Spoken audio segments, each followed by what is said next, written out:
question, how can they save and scale with doing real estate development? How can they save? I would say save materials.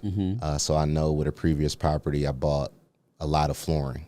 And instead of, wasting the flooring or the roof shingles, I had my contractors, hey, this is the next property. We're going to use some of that. So being able to, just save from the previous projects is a way to save.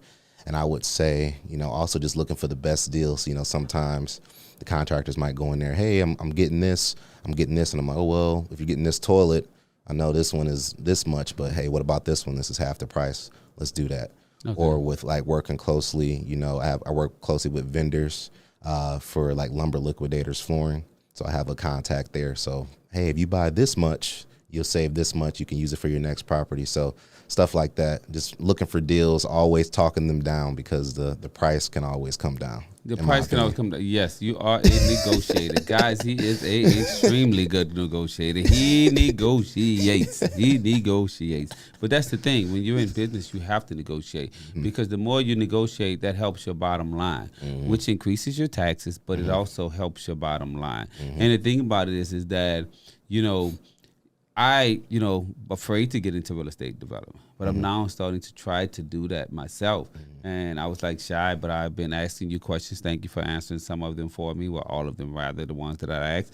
And I want to know, like, how time consuming is it? How can you mentally prepare these people that wants to start their own business? The time piece is very time consuming from a education and research perspective. And then until when you get comfortable, right now I feel like I'm comfortable with what I'm doing, so it doesn't take up much time when the actual project is going on. But I would say finding the deal takes up a lot of time.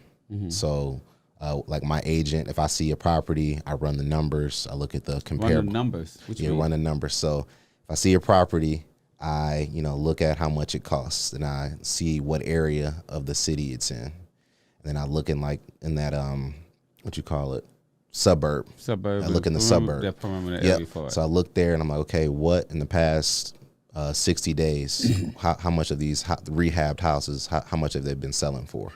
I'm like, okay, so for example, if houses are selling for $200K in this area and this unrehabbed house is messed up, it's old, and they listed it for $75,000. I'll look at that. I'm like, okay, $75,000. All right, I'm going to send my agent. Call my agent, hey, what's your schedule looking like? You free? I think I found this property I want you to go look at. So he'll FaceTime me or he'll video the whole property and then call me.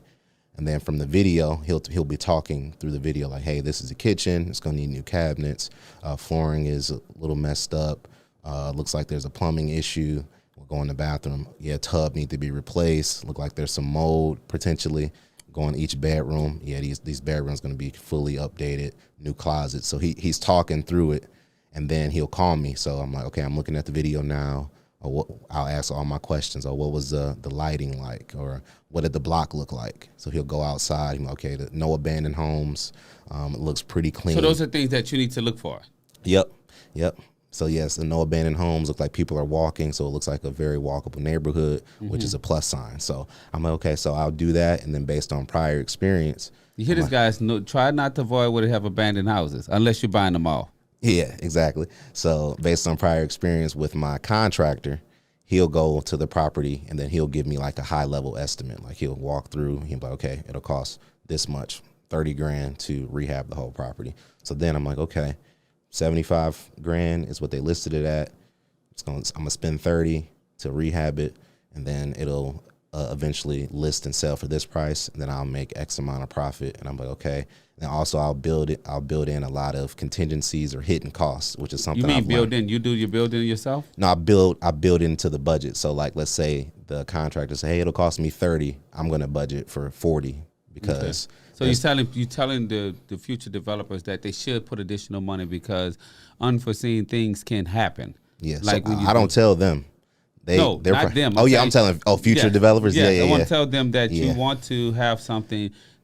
If your budget is $100,000 for the house with purchasing and remodeling, don't go with an exact amount because things can happen and you'll be stuck with that house and you'll be like, where I'm going to scramble and get this money. Yeah, I would say budget at least 15 to 20% more cost than you think you're going to spend. That's a